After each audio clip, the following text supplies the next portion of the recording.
연애할 때는 콩깍지가 씌이잖아. 희한하게 혼인길사 대길사가 막히는 경우가 있어. 안녕하세요. 자, 선생님. 네? 하나보살의 연애학 개론입니다. 참 어렵다. 연애 어려우세요? 어려워. 어려우세요? 응. 제가 이 주제를 왜 가지고 왔냐. 수많은 분들이 이제 선생님께 점사를 보시면서 연애에 대한 이야기가 한마디는 꼭 나올 것 같아요. 그래서 이번 시간에 제가 좀 준비를 했어요. 연령대별로 어떤 고민들을 갖고 있는지 선생님 이제 하나보살 선생님의 좀 견해를 들어보도록 하겠습니다. 30대 분들 같은 경우에는 어떤 좀 연애적인 어떤 조언들을 많이 구하나요? 뭐 30대 같은 경우에는 사실적으로 이제 결혼을 했잖아요. 네.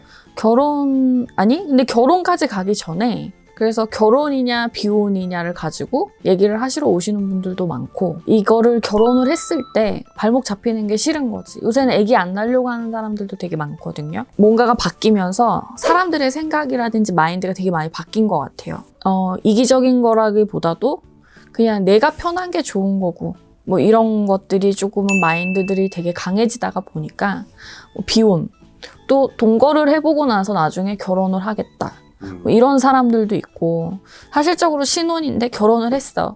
결혼을 했는데 엄청 싸우는 거야. 네. 우리가 끝까지 갈 수 있는지. 뭐 그런 것들을 이제 조언을 받으러 오시는 분들도 있고, 내 한 뱃속으로 태어난 형제들하고도 부딪히는 게 있잖아. 네. 사람들은 성격 다르고 성향 다르고 다 다르거든. 나는 조언을 해주고 싶은 게 그거야. 말도 안 되는 부분을 가지고 와서 물어보는 사람들도 있다. 그거를 떠나서 성격적인 부분에 있어서는 우리가 정말로 사랑하는 사람과 결혼을 했다? 우리가 결혼을 하기 전과 결혼을 하고 나서 비포 애프터가 달라지는 경우도 있어. 왜냐? 연애할 때는 콩깍지가 씌이잖아. 부모도 다르고 자라는 환경도 달라. 그럼 한 사람이 그러면 한 사람은 조금은 뒤로 한 발자국 물러줄 수도 있는 거고, 이 사람들은 서로가 대립을 하려고 하니까 그렇게 부딪히는 것들이 되게 큰 것 같아. 자, 다음 40대 한번 알아보도록 할게요. 선생님, 40대.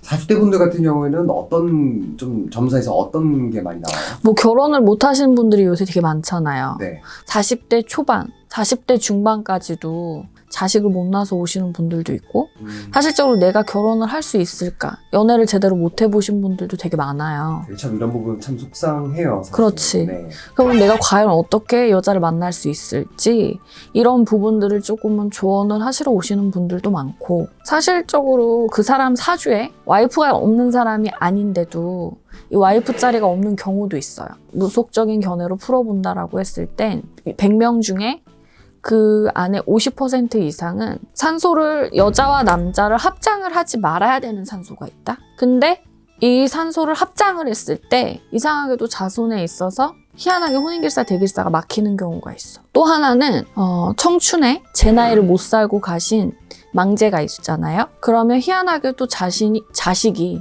뭐 선을 보러 나가, 미팅도 해. 희한하게도 리콜이 안 들어오는 사람들이 있어. 그 사람의 사주만 놓고 풀어볼 게 아니고, 아니 사주에는 여자가 있는데 왜 그럴까라고 했을 때에는 사실 조상이라든지 그런 부분들을 조금은 이렇게 풀어보면 이게 이제 맞는 경우가 있는 거지. 마지막으로 한번 50대를 한번 알아볼게요. 저는 50대가 참 궁금해요. 근데 50대 분들은 사실 이제 우리가 미운정, 고운정이 다 들어서 산다라고 얘기를 하잖아요. 또 자식이 있으니까 이어간다라고 말씀을 하시는 분들도 있어요.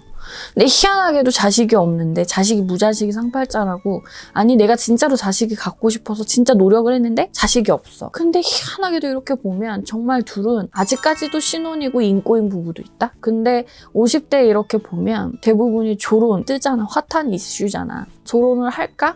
이혼을 할까? 뭐 이런 거에 있어서의 고민이 있어서 오시는 분들이 되게 커요.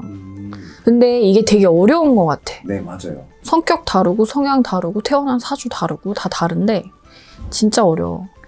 아니 어떤 분이야. 근데 사실적으로 그분이 이제 우리 집에 와서 점사를 보는데, 남편이, 부부님이 밖에서 여자가 있었던 거를 알았는데 그거를 참다 나중에는 너무 이제 속상하니까 그걸 깠어. 그러다가 어떻게 해서 이제 증거를 잡았어. 그래가지고 이제 그 현장을 가서 목격을 했다. 그 여자 편을 들면서 이 와이프를 밀쳐버린 거야. 그 남자는 큰 소리를 쳐. 과연 무슨 생각으로. 나는 그런 거를 보면 사실적으로 이해가 안 가는 부분들이 참 많은 거지. 참 연애 어려워요. 진짜 어렵다? 연애는 진짜 어려워요. 근데 한편으로는 진짜로 이걸 보면 뒤에 가서 그걸 보면 참 무섭고 그거 한 건 또 어떻게 한편으로 봤을 때는 무서운 게 연애인 것 같아. 사랑, 연애 어렵습니다. 네, 너무 어려워요. 다음에 한번 또 연애학개론을 한번 더 하면서 이야기를 한번 또 쌓아나가도록 하시죠, 선생님. 알겠습니다.